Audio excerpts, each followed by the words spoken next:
Giving is not losing. Giving is blind. When we give with the right heart, whether po sa oras natin, sa finances natin, sa talent natin, we are planting seed. At ito po, pag inunan natin ang Panginoon sa buhay natin, sa bawat aspeto ng buhay natin, ito po ang pangako ng Panginoon. God promises that every seed sown, faith, comes the seed of future.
Sabihin mo, required kang magpuri, humihinga ka.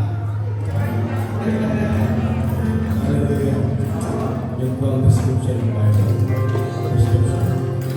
Amen. Sino po excited na awitan, haranahan ng Panginoon? Diyos ay magbuti. Isang linggo, ito tayo pinagdaan ng Diyos. Napakabuti. Pagkamat tayo po ay nagka-fluctuate, mag-alungganan po tayo. Punong ito ang Bisaya, mag-along-galong ka. Praise the Lord. Amen. Sabi po ng kanyang salita sa mga awit, chapter 34, sabi niya, aking pupurihin ang Panginoon sa buong panahon. Ang pagmuri sa Kanya ay laging nasa aking bibig. Ang aking kaluluwa ay maghahambog sa Panginoon. Kung meron po tayo, dapat ipagmayabang. And Diyos, Amen. Hallelujah. Ang aking kaluluwa ay maghahambog sa Panginoon. Maririnig ng mga amo, masasayahan. O, takilain ninyo, nakasama ko ang Panginoon. Amen. At tayo magbugi, magkakasama ng inyong Panginoon. Amen. Praise the Lord. So, natin, praise the Lord. Praise the Lord. Hallelujah.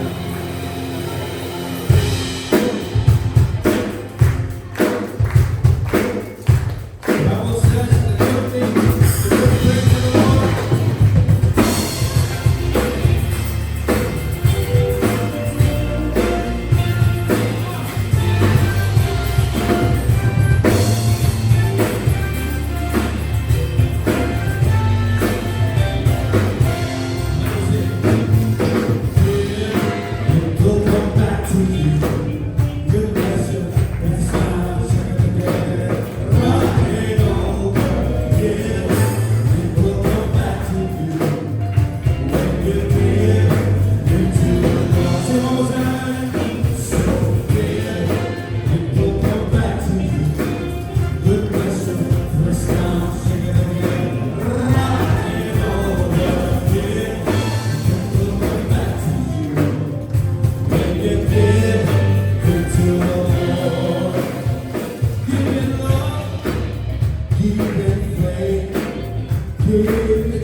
Look into the light.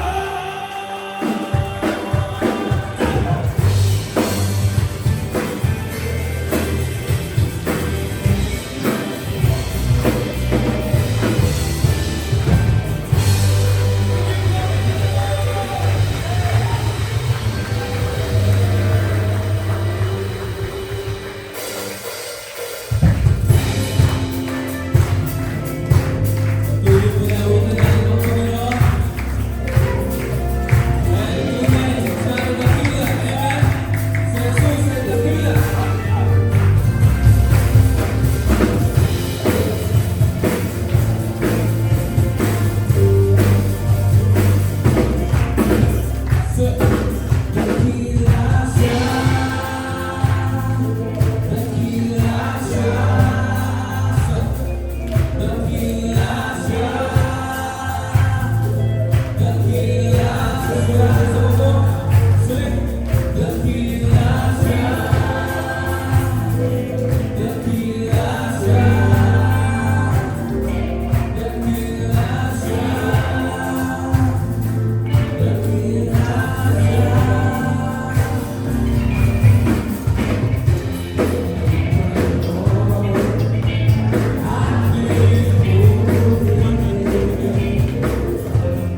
Genesis 22. Ang tinawag ng anghel ng Panginoon si Abraham na ikalawa mula sa lahat ng sinabi. At sinabi sa aking sarili, ganyan pa ako. And every time na mapasok ko ito, ako po'y nagkatalak. Sapagkat hindi mo sinabi, nangangako ko sa inyo. Hindi sinabi ng Diyos, nangangako ko sa aking sarili. Ibig sabihin, katulad ng kanta kanina, sabi niya, noon pa man, tapat ang Panginoon. Amen. Can I get a witness? Noon pa man, tapat ang Panginoon. Hindi dahil tapat po tayo. Come on. Dahil nangako ang Diyos sa kanyang sarili. Magpapalain kita, sabi niya kay Abraham. Amen. Pwede po pala paano ng Panginoon.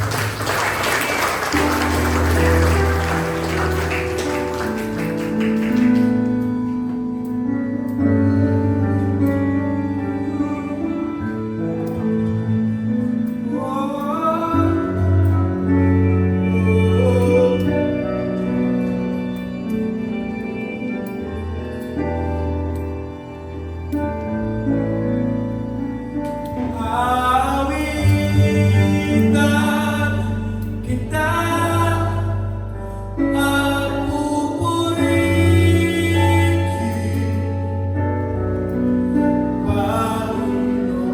Panginoon, kay buti mo sa akin.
good Father, Lord. You are always good all the time, Panginoon. Mabuti ka sa amin. Ika'y tapat, Panginoon. Ever since the creation, Lord, lahat ng kinrate mo, good, Lord, because you are good, Lord. And up to this day, naging mabuti ka sa amin, Panginoon. Patuloy ka nagpapatunay sa aming mga buhay, Panginoon. Patuloy ka nagpa-provide sa amin. Ikaw ang tunay na source, Panginoon. Your gratitude, your mercy, it never ends, Lord. It's never ending, Panginoon. Ang iyong blessing, Panginoon ko, hindi natatapos, Panginoon. Ang pagiging mabuti mo sa bawat isa sa amin. To the faithful ones, to the unfaithful ones, to the believers and the unbelievers, Panginoon ko.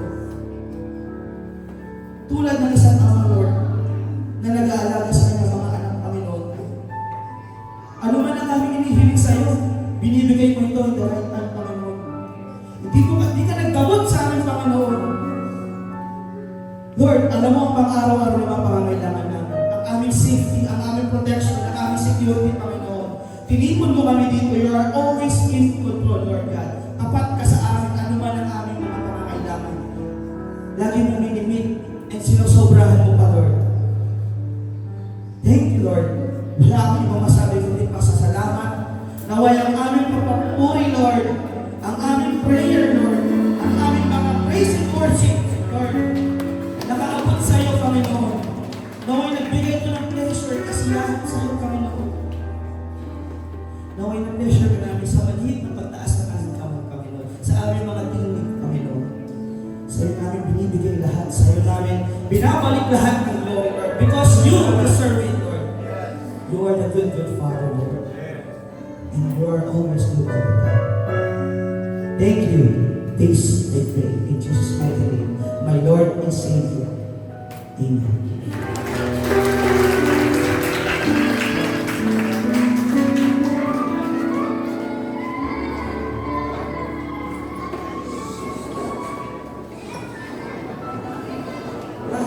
Good morning po, Musing Family. Pasensya po. Iyakin ang nasa harap. Sino po yung nag-bless po sa ating praise and worship team? Amen po. Amen, amen. Ako po, nag-bless po ako. Nakita po na sabay-sabay po tayo umaawit. Sabay-sabay po tayo nagbibigay ng kabuhay sa Panginoon natin. Sabay tayo nag-worship sa Kanya. Praise and worship sa Panginoon natin. Dahil naging mabuti siya sa atin. Hindi po aksidente na tinipot tayo ngayon ni Lord dito. This has a purpose kung bakit nandito tayo. A word na isi-share po sa atin ng ating magandang pastora, sa Pastora Lilian. Yun po. Start na po tayo sa ating first. Yan po, meron po tayo big small group po this coming Thursday po. No? Let us not give up on meeting each other po. No? It's a big small group. Dito po natin i-up yung mga questions natin for today. Na siyempre po may pastora tayo, may magtuturo po sa atin ngayon. Hindi naman po tayo pwedeng para nasa classroom na magtataas ng kamay. So, this is a big opportunity po. This coming Thursday, sa big small group po natin, na let's be in one fellowship. As Christ has gathered His church, we must be in one faith, in one body, in one spirit po. So ano man po ang kailangan natin, ano na po natin sa big small group. And bago po yun, meron po tayong announcement kay Pastor Reggie. Ang pamumunahan ni Pastor Reggie, manage money wisely. So, sino po dito? Yung may mga finances na kailangan, di na lang alam i-handle, katulad ko po. Di ko po alam i-handle yung finances ko. Masyado po akong butas sa aking mga palad. Kaya, lumilipad yung blessing sa akin. Pero, praise God. Kahit na hindi po ako marunong mag-manage, yes, unti-unti po tayo natututo. And this is a big opportunity for us to learn. So, next week. Po. Yan po. No? Noong last time, Mother's Day po. No, araw po yun ng ating mga gandang ina. Ng ating masisipag na mga ilaw ng tahanan. So this coming Happy Father's Day po, this June 21, 2026 po, tayo po yung magtipon-tipon. Invite po natin ang ating mga tatay, ating mahal na mga lolo, tayo naman po, kayo naman po, kayo po, mga tagapundi ng ilaw ng tahanan ng mga. So next po. So, yeah. We encourage you guys po, no? So, let's not give up. Let's continue on our sacrificial giving. We are already on our series, di ba po? We learn how to be grateful, how to be cheerful when it comes to giving, how to be joyful in giving. Yung pagtatext po natin, iset apart na po natin in advance. I-prioritize na po natin, put God first po. Yung tithes natin sa kanya, mauna na yung intent natin. Kung ano po yung bukal sa puso natin, yun po ang ibigay natin. Kung ano po yung nasa puso natin. So yun po, meron po tayong update sa pledges natin. We currently have received on May 17, 2026, up till May 30, 2026, 100,000 pesos po. Ha? 5 bilog po. 6 digits, just imagine that. Ilan pa lang po tayo nag-pledge, pero just imagine. Ilan pa lang po yung nag-pledge kung lahat po tayo sa Mosaic Church. Diba? Doble, triple. Ibabalik po lahat yan. And yan, para po sa ating lahat, and building po yan, project. And I can imagine po, di ba? Pag dumating po tayo sa punto na, nakaka-bless, mas marami pa po tayong taong i-invite. So, yun lang po. I want to invite Pastora po. God bless you.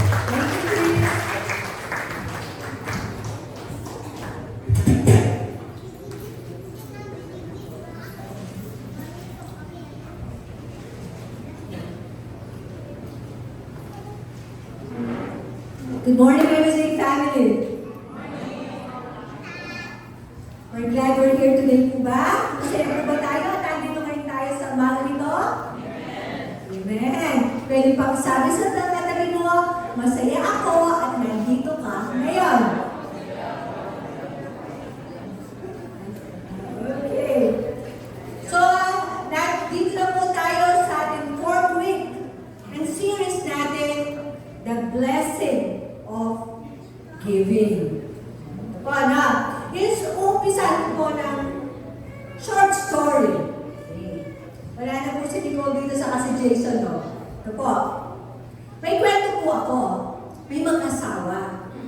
Tapos sabi ni Mrs., sabi niya sa asawa niya, starting tomorrow, sabi niya, love, my love, babe. Starting tomorrow, totoo na to. Magda-diet na talaga ako. At ito, tinitignan, it-deserves relative. Okay. So, hindi lang ito diet. Sabi niya, strict diet. Diba? Okay. Then the following day, nakita ni Mr. si Mrs. kumakain ng fried chicken, kumakain ng rice, may soft drinks pa yan, with matching dessert na ice cream at chocolate cake. Tapos sabi ni Mister, anong nangyari? Yan. Sabi ni Mrs., I'm planting seed of happiness.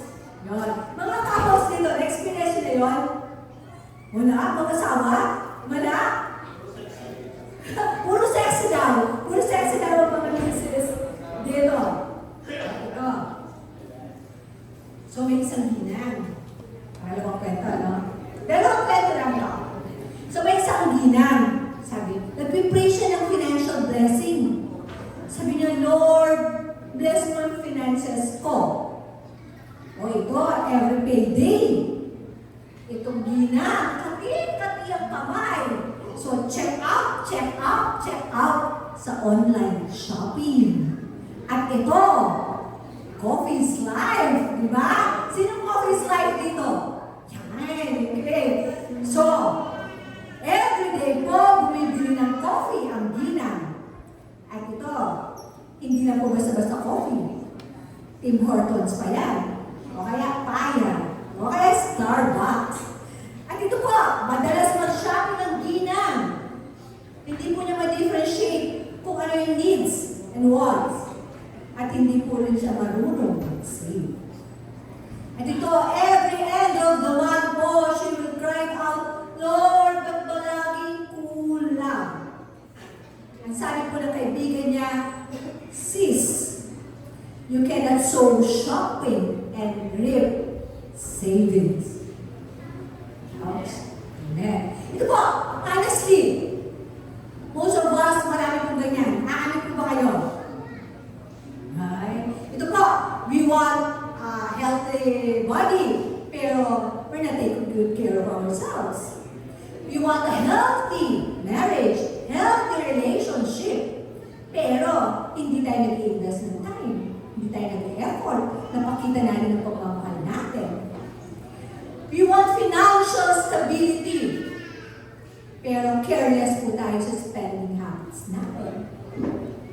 We want to have a strong faith, pero rarely tayo mag-dasal. Hindi tayo regular nagbabasa ng Bible.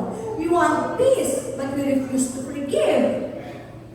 At ito, we want harvest, even though we never planted.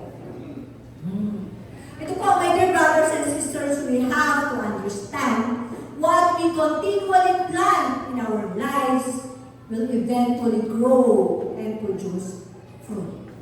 Amen po?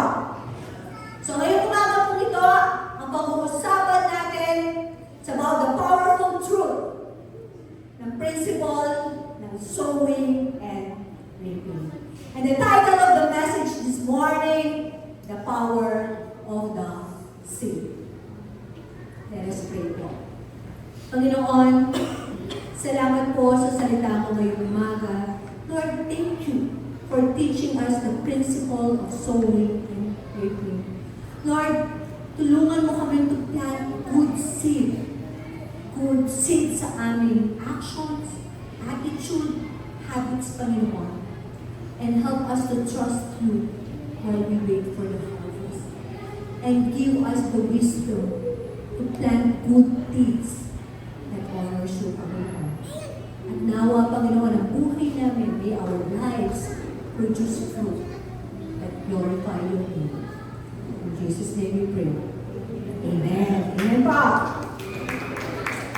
So, muli po, ano po kasi ang title ng message natin this morning? The power of the seed, the principle of sowing and reaping. Ngayong umaga po ito, we're not only just talking about finances or generosity. We're also talking about the principle that affects every aspect ng buhay natin. Ito po, the principle of sowing and reaping, hindi po ito theory. It's not just a suggestion. At hindi rin din po about agricultural. Sowing and reaping po, hindi po inumbento ito ng tao. At hindi rin po ito galing sa mga psychology, philosophy, or motivational speaker po. The principle po came from our Creator Himself. It's a divine law, it's a spiritual law, it's God's eternal principle. God established this very truth from the very beginning. For as long the earth remains, for as long the earth exists, the seed time and harvest will continue. Amen po? Ito po, ngayon pag-uusapan natin three powerful truths about the principle of sowing and reaping. So, tatlo po yan. First, you reap what you sow. Number two, you reap more than what you sow.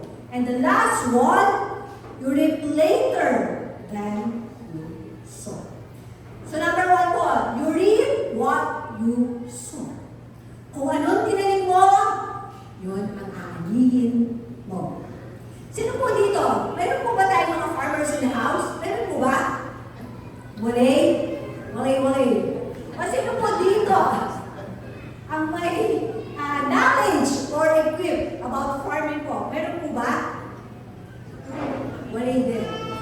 Aba, lahat po ng magsasaka or farmers always harvest the same kind of seed. They have been planted. Amen po. Pag po magsasaka, nagtanim niya ng rice, syempre, rice grows. Pag nagtanim po niya ng mangga, aani po ng mangga ang farmers. Tama po ba? They do not plant one kind of seed and expect different kinds of harvest. because the nature of the seed determines the nature of the harvest. Amen po? Okay. Sabi po sa Galatians chapter 6 verse 7, do not be deceived. God cannot be mocked. A man reap what he sow. Yan po natin. A man reap what he sow. Ibig po sabihin ito, the choices, the habits, the attitudes, the actions, what we plan sa buhay natin will eventually produce result or consequences. Amen po? Okay. Ito po, sino po dito nakabasa na sa Book of Genesis? Sino po? Ito po, kung nakabasa yung Book of Genesis, ulit-ulit po sinabi ang phrase na to. Sabi po, after its own kind. Ano po ibig sabihin yan? After its own kind. Ibig po sabihin, everything produces according to its own nature po. In other words po, kung anong tinanim mo, muli, yun ang aanihin mo. Amen po? Amen. Okay. Ito, pag nagtanim po kayo ng beans, hindi naman aani ka ng watermelon. Of course, ang aanihin mo, beans. Kung nagtanim ka ng kamatis, hindi ka naman mag-harvest ng kamote, syempre, aani ka ng kamatis. And what you plant is what you harvest. It is inviolable or unchanging rules of the universe. Amen po? Amen. Amen po. Yay. Okay, sandali po. Sorry. Pa. Okay. Sorry. Nawala po ako. Ano yung aking. Okay. Ito po. Okay. Pakinggan po natin ito. Let's listen carefully po. The principle of sowing and reaping works both ways. It either works for you or against you.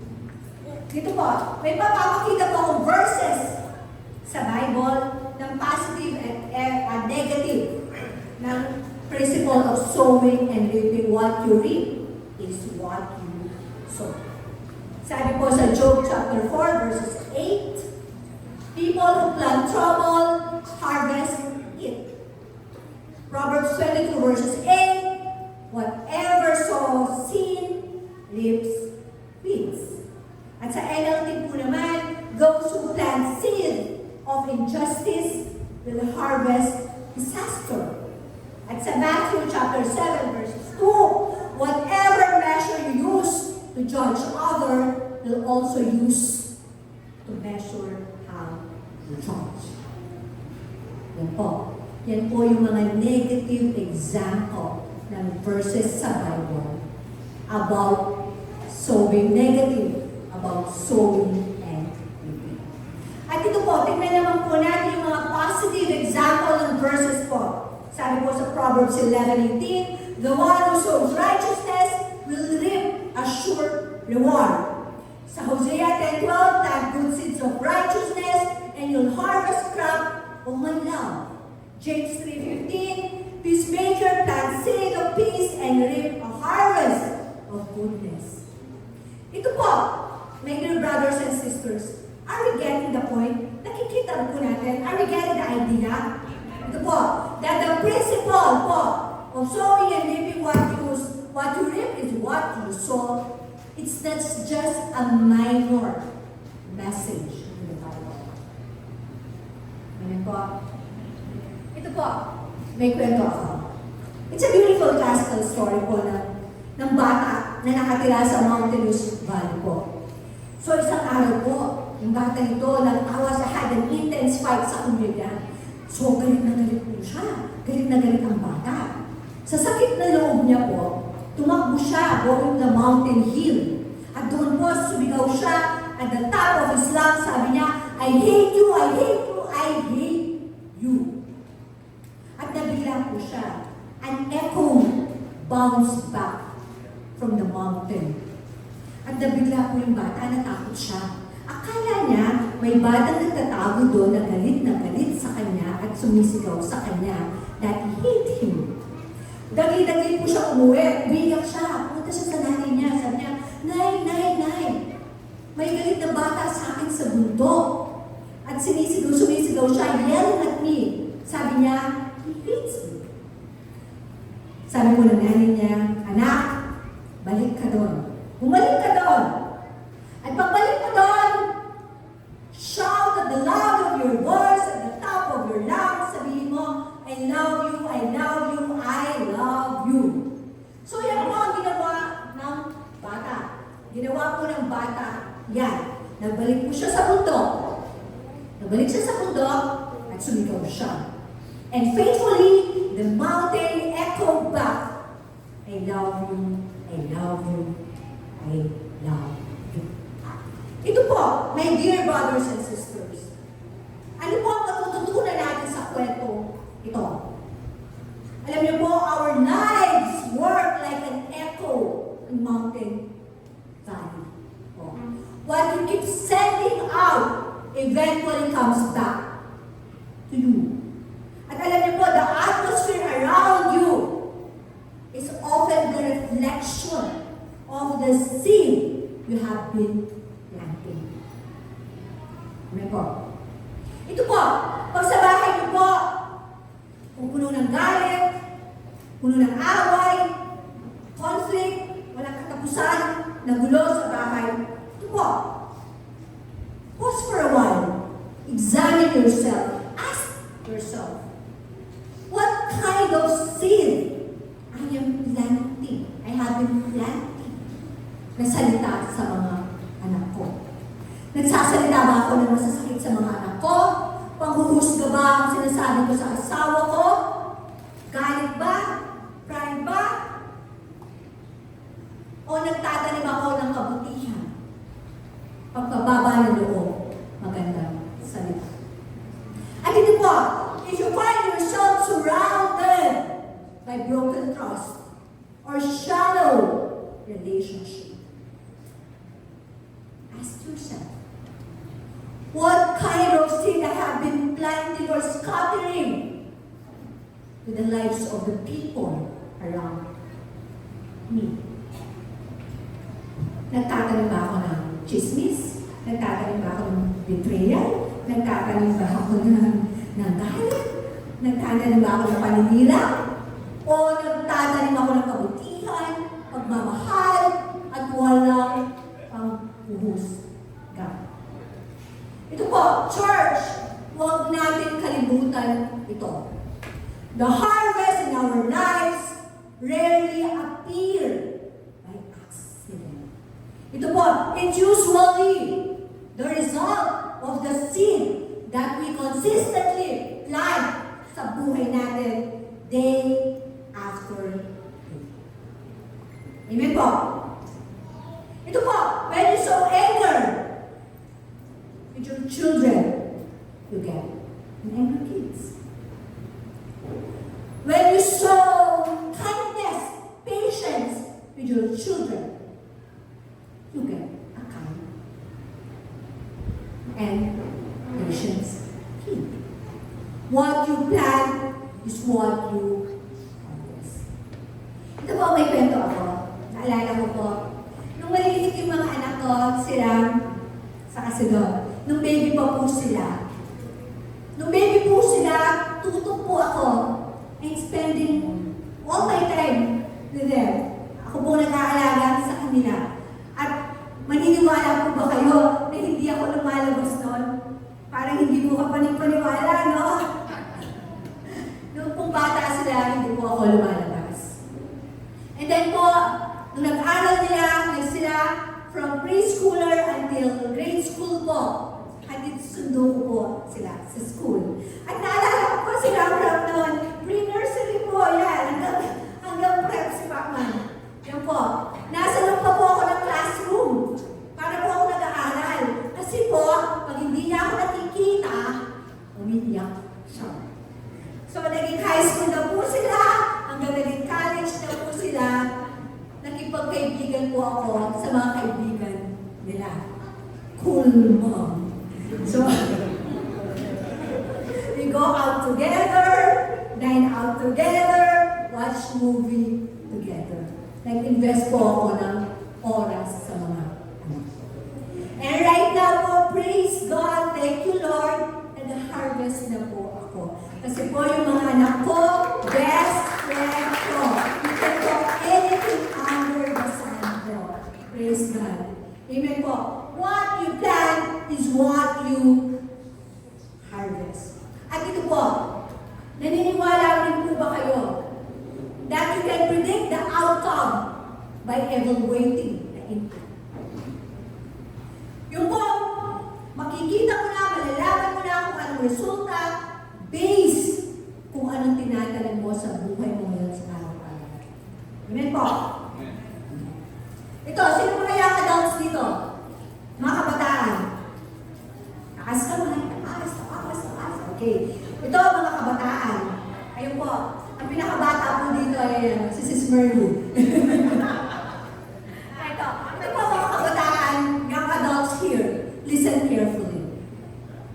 Ito po, kung madalas nasa club kayo, nasa bar kayo, party here, party there, dating after dating, inappropriate relationship after inappropriate relationship, and you don't glorify God in your purity. At ito, magpupray ka sa Panginoon. Lord, sana po someday I want to have a healthy marriage. I want to have a healthy relationship. Ito mga young adults, tanungin ko, palagay niyo ba makukuha niyo ang hinihingi niyo sa Panginoon? Hindi. You reap what you sow. Isa nga, mga kabataan dito, isa nga malakas na amen? Isa nga malakas dyan, mga kabataan.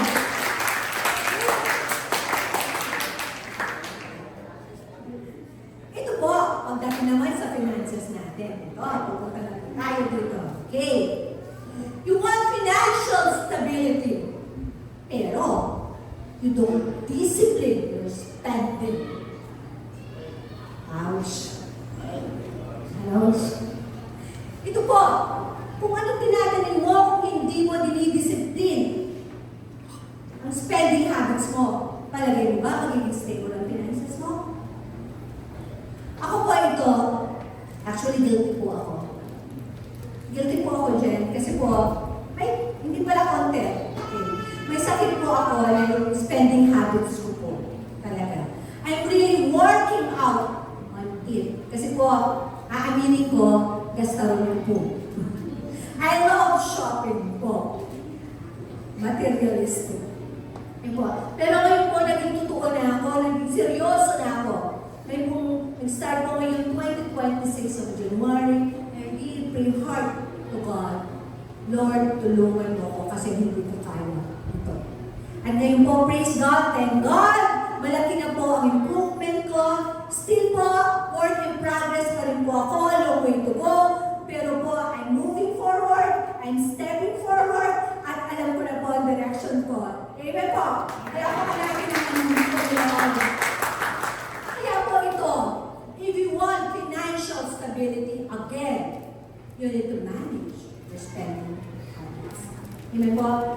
Ito po, it is important that we need to make a spiritual decision sa ating mga pera. Because God wants us to learn and wants us to be responsible for in handling our money. And He wants it to do it in His ways. Amen po? So ito po, pupunta na tayo sa principle of sowing and living sa ating finances and generosity. Sabi po sa 2 Corinthians chapter 9 verse 6, whoever sows generously will also reap generously. Ito po, naniniwala po ba kayo that generosity is one of the greatest sins a believer can plan? Naniniwala po ba kayo? Amen. Opo, yes. Alam niyo po, act of giving, it reflects our faith in God. It reflects our trust in God.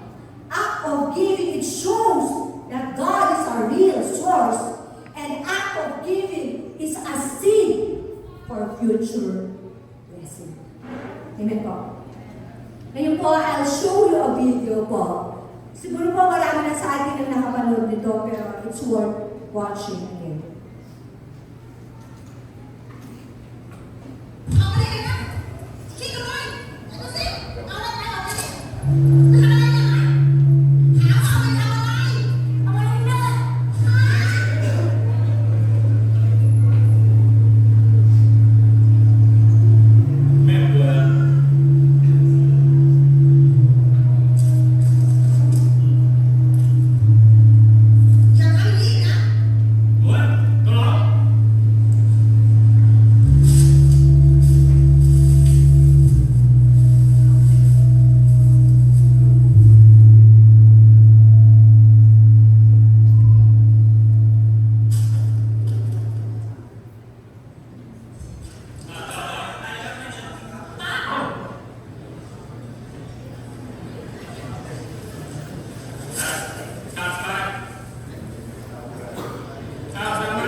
bumalik sa kanya ay kabutihan. Alam niyo po, in God's perfect time, every generous seed produces meaningful harvest. Amen po? Ito po, my dear Mosaic family. Ito po. Tandaan natin ito. Giving is not losing. Giving is plan. Ito po. When we give with the right heart, whether po sa oras natin, sa finances natin, sa talent natin, we are planting seed. At ito po, pag inunan natin ang Panginoon sa buhay natin, sa bawat aspeto ng buhay natin, ito po ang pangako ng Panginoon. God promises that every seed sown in faith, it becomes a seed for future blessing. Palakpakan po natin ang Panginoon. Sabi po ni John C. Maxwell, the seed you plant today determine the harvest you reap tomorrow. Muli po, ang ginagawa natin generosity ngayon, become a seed that produce blessing in the days to come. Amen po. So ano po kasi yung first principle natin? You reap what you sow. Ang pangalawa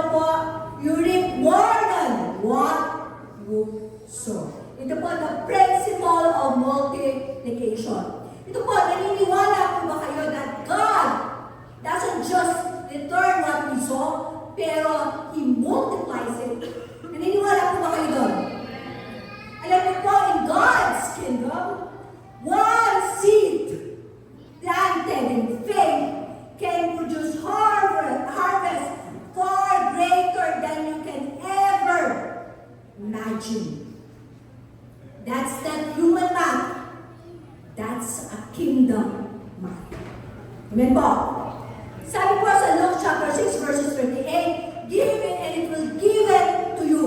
A good measure pressed down, shaken together, and running over will be poured out into your lap, for with the measure you use, it will be measured to you.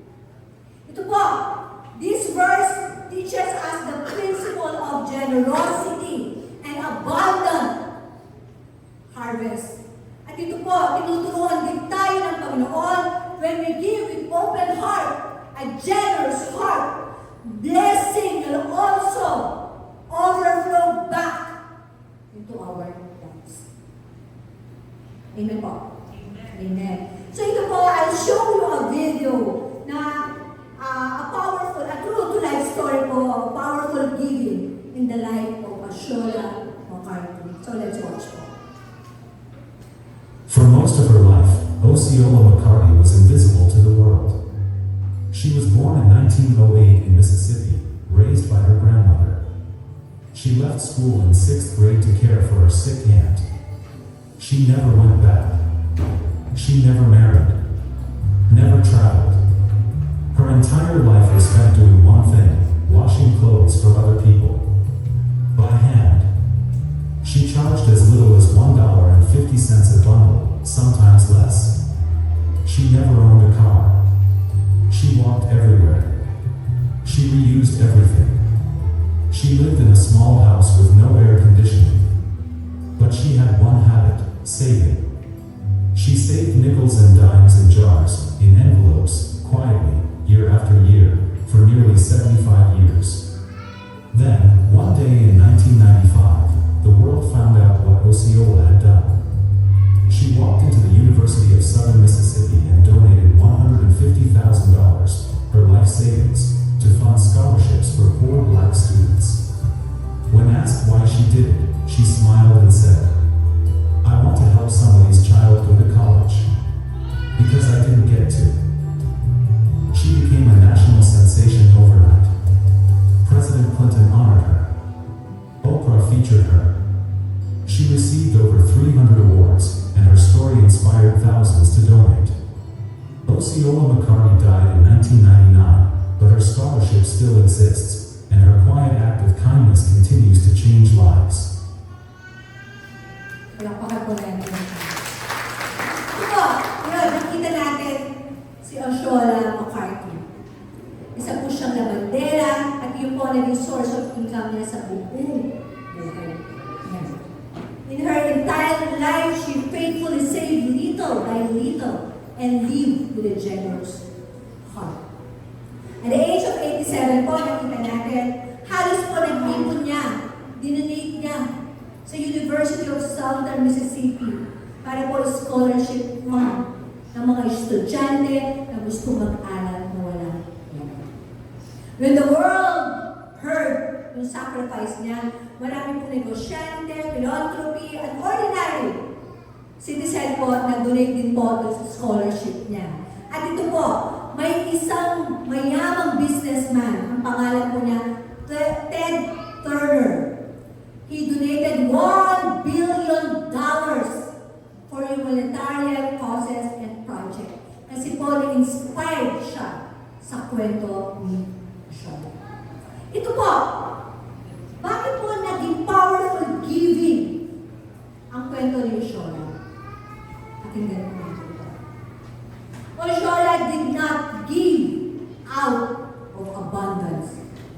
She gave out of sacrifice. She planted faithfully and he harvests an opportunity for the student to study. Alam niyo po, ang kwento ni Osceola ay isang magandang example ng principle of what you reap more than you sow. She planted a seed of $150,000 and multiplied into $1,000,000 para sa educational opportunity ng mga estudyante and the future students. Kaya po tayo, when we plant, seed faithfully, even in a small amount, that produces harvest far greater than we can imagine. Palakpakan po natin ang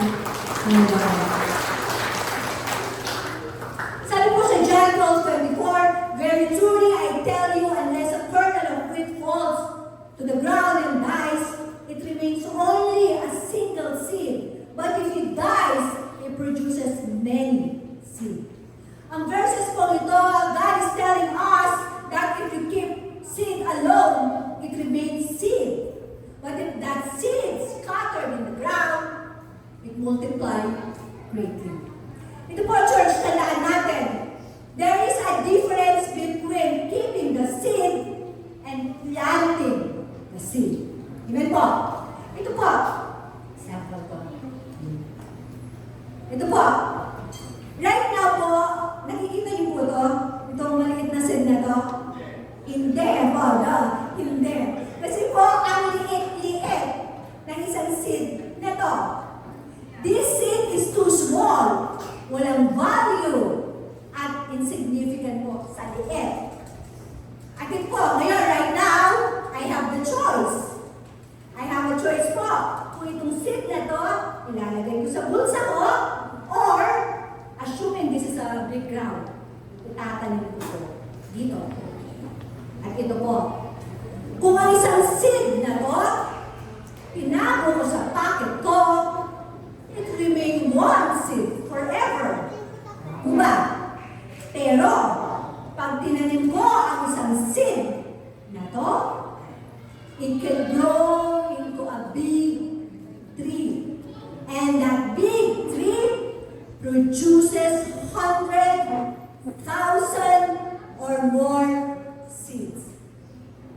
Yan po. Okay. It's the same way po sa giving natin, sa generosity natin, sa lahat ng mga blessings na pinagkaloob ng Panginoon sa atin. Pinagkatiwala. Ang pera natin, talents natin, time natin. Alam niyo po, those blessings are not meant to keep for ourselves alone. Hindi po yan. Hindi po natin gagamitin yan sa pangsarili lang nating pakinabang. God blesses us. God, pinagkatiwala ito sa atin ang mga blessing na yan. So we can surrender back to Him. Ibalik po natin sa Kanya para po magamit sa layunin niya at pagpapalawak po ng Kanyang kingdom, ng Kanyang salita dito sa mundo. Amen po. Amen. At ito po, tandaan po natin ito. This is a very beautiful quote po. Napakaganda po. Sabi ito, what you give is all you have. But when you give it to God, He multiplies. Amen po. Lampakan natin ang Panginoon. Kaya po ito, my dear brothers and sisters, tandaan po natin ito. The miracle is not keeping the seed, but the miracle is planting the seed. Amen po? Amen. At ito po, i-add ko rin, my dear Rosette family. Huwag po natin isipin na generosity or planting seed, it's a loss. Hindi po. Giving, it's not a loss. Di ba po ba, minsan, sabi natin sa sarili natin, magbibigay pa ba ako? Kulang-kulang na nga ako eh. Kulang pang bayad ng tuition fee, kuryente, or expenses sa bahay. Ito po, tandaan natin. When we give, God is not taking from us. God is teaching us to trust Him even in the small we have. Kasi po, when that seed binigay natin sa Panginoon, alam niyo po, that seed you will harvest a far greater than you can imagine. At ito po, i-multiply po yan ng Panginoon. Amen po. this video. Jesus fed 5,000 people with 5 loaves of bread and 2 fish. Kung iisipin mo, logically walang sense. Walang ayaw para sa 10 tao. Pero ito hindi naiintindihan ng maraming tao. Pag alam mo si God ang pattern, hindi lahat kailangan mag-make sense kahit sa math mo. May mga seasons sa buhay na titignan mo yung bank account mo, yung budget mo, yung opportunities mo, yung lakas mo, tapos sasabihin mo, Lord, parang kulang. Kulang yung pera, kulang yung oras, kulang yung connections, kulang yung confidence. Pero doon madalas gumagawa si God. Not when you have abundance, but when you learn to trust Him with the little you have. Kasi maraming tao gusto muna ng full blueprint bago umilos. Full funding, full certainty, full guarantee, pero faith doesn't work that way. Sometimes God will ask you to walk before He multiplies anything. At ito yung na-realize ko na nagpabago sa akin. Some of the biggest blessings in my life started from things that didn't make sense on paper. Wrong timing, small budget, small audience, small beginnings. Yun nga yung nakasulat sa tattoo ko, John 13:7. You don't realize what I'm doing now, but later you will understand. When God breathes on something, suddenly the path changes. Doors open, people appear, opportunities multiply, strength appears out of nowhere. And you realize, baka hindi talaga ikaw yung source. Ikaw lang yung vessel. So if you are overthinking today, because your numbers don't make sense yet, tandaan mo po, God has never needed big resources to big miracles. He just needs willingness, obedience, and faith. Always remember that. Amen po. Lapahan pa rin ang Panginoon. Hindi po, God is teaching us to trust you with the little we possess. Kasi po, pag binigay natin sa kamay ng Panginoon, multiplications. Ayan po. So ano po kasi yung unang principle natin? You reap what you sow. Pangalawa po, you reap more than what you sow. And last po, you reap later than you sow. Sabi po sa Galatians chapter 6 verses 9, let us not become weary in doing good, for at the proper time we will reap a harvest if we do not give up. Ito po, in sowing and reaping po, may proseso po. Yan. There is planting, there is watering, there is waiting, growing, and harvesting, and trusting God through every season. It's the same way din po sa ating giving, generosity, and helping others. Alam niyo po yung resulta, it doesn't happen overnight. Hindi po agad ito makikita ang bunga. It takes time, patience, and trust. Ito po, my neighbor say family. Sino po dito ang aatin ngayon? That sometimes we get weary. Yung naghihina tayo, napapagod tayo, at parang nauubusan tayo. Yung sabi mo, Lord, I already planted seed. Lord, I already gave. Lord, I already prayed. Lord, I already helped. Lord, I stay faithful. Lord, kailan darating ang harvest ko? Lord, parang walang nangyayari. Lord, parang nauubusan na ako. Sino po dito yung nakakaramdam ng gano'n? Amen. Ito po ang sinasabi ng Panginoon. God reminds us that harvest takes time. Planting and harvest are never in the same season. Kaya po sabi ng Panginoon, do not grow weary in doing good. Why? Because at the proper time, you will reap harvest if you do not give up. Pag-sabi nga po natin, if you do not give up. Ito po, church. Alam niyo po, there is a proper time. There is a proper time. Ang prayer po natin has a proper time. Ang harvest po natin has a proper time.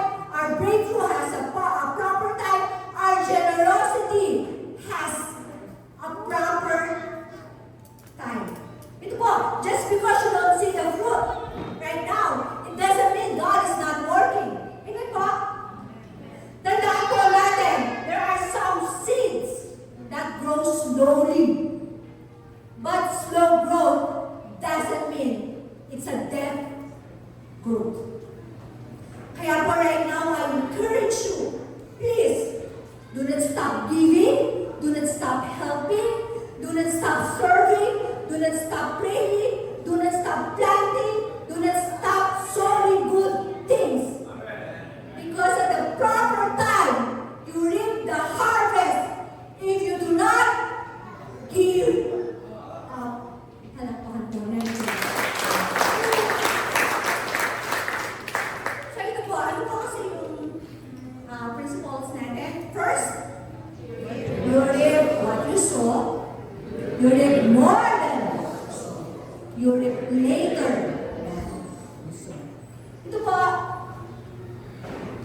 message sa isa pong magandang kwento. A beautiful story of one faithful man. Can I call for the worship team? Ito po. There is a country in North Africa po called Tunisia. And right now po, Tunisia is one of the world's largest producer of olive oil because of its countless olive trees. At di po, may mga historians wondered, how come? How did these small nations, bakit maliit lang ng country ito, and yet become filled with so many olive trees? So nagsalaysip po ang mga historians, and they found out the grave of one faithful man. Ang pangalan po niya ay Dion. Sabi po, nakasulat sa puntod niya, narito si Dion, tapat na tao, na buhay for 80 years at nagtanim ng 4,000 olive trees. Ito po, ngayon, sa panahon natin, kung kamentalidad natin si Dion, baka magtatanim tayo ng isang tree, maghihintay tayo ng fruit, and then we plant after. Pero ito po, hindi ganon ang ginawa ni Dion. Ang ginawa po ni Dion, he planted 4,000 olive trees. Kasi po, Dion understood the principle of sowing and reaping.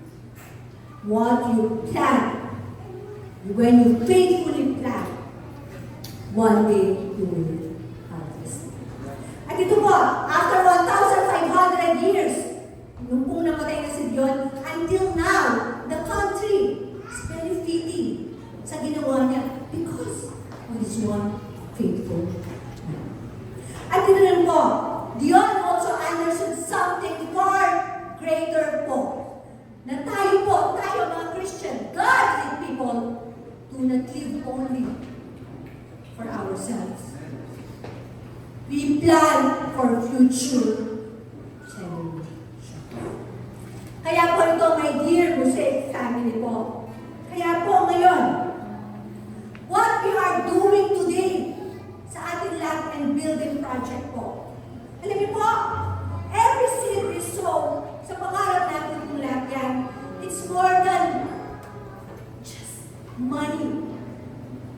It's more than sacrifice.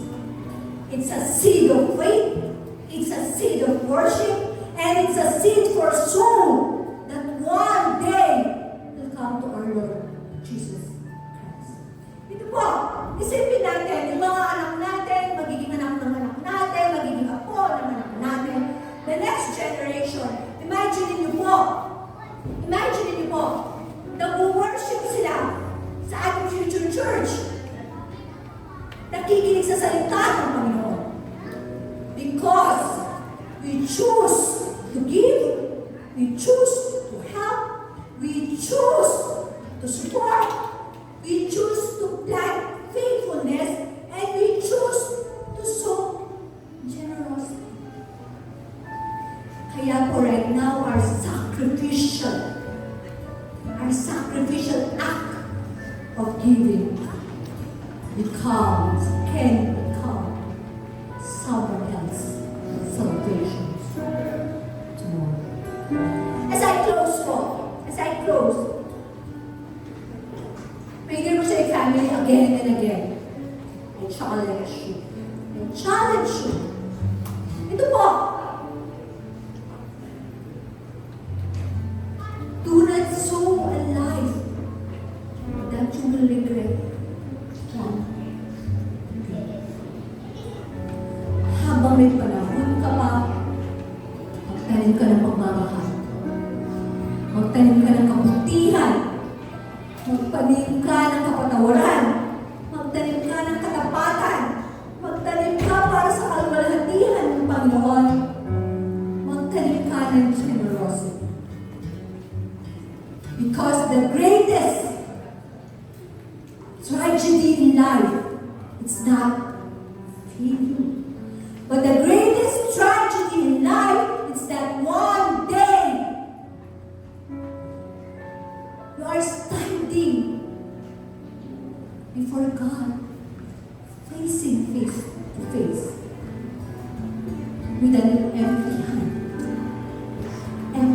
field when He gave you opportunity to plant.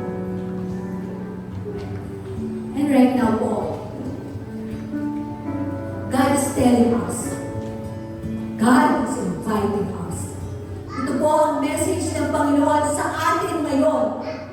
Ito po ang sinasabi ng Panginoon sa atin right now.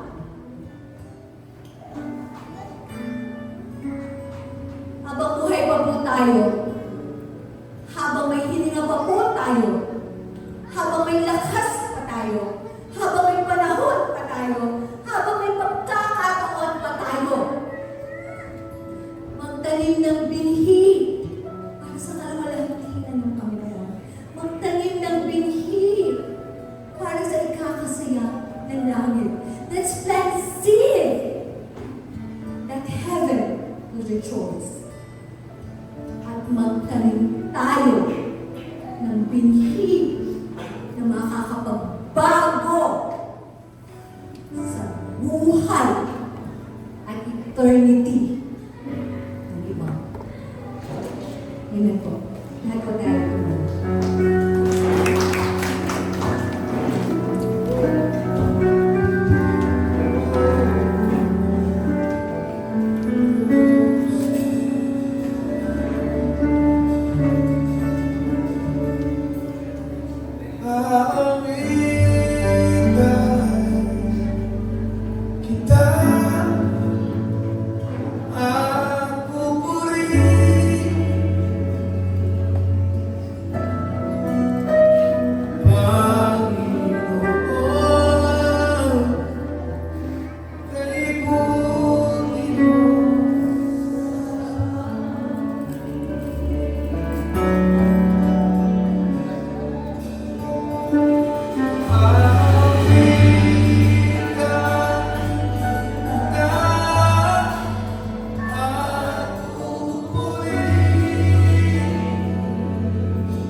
Salamat po sa lahat ng mga blessings, Lord.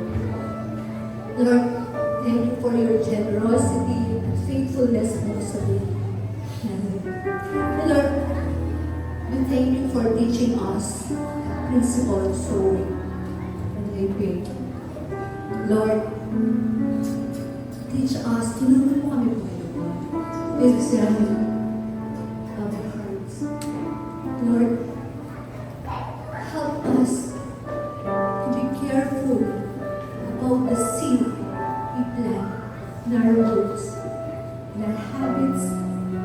our attitude, Panginoon. Tulungan mo kami magtanim ng pagmamahal instead of hatred. Magtanim ng kapatawaran instead of bitterness. Plant feet instead of fear. At Lord, tulungan mo kami maging faithful while we wait for the harvest, Lord. And trust you. Trust you, Lord, in your perfect timing. At Panginoon, tulungan mo kami, bigyan mo kami ng puso na magbigay. Lord, na magbigay kami na may kagalakan sa puso namin. And Lord, help us to bless others kasi sobrang blessed ko kami. Lord, maraming salamat po. Bless mo po ang aming tithes and offerings. Bless mo po yung more income and business ng aking mga kapatiran, Panginoon. Multiply their efforts, Panginoon. Multiply the provision. Muli, Panginoon, maraming salamat sa iyong salita. Lord, and Lord, sa buhay namin, ikaw lang ang aming pumuli sa asama at walang iba. In Jesus' name we pray. Amen.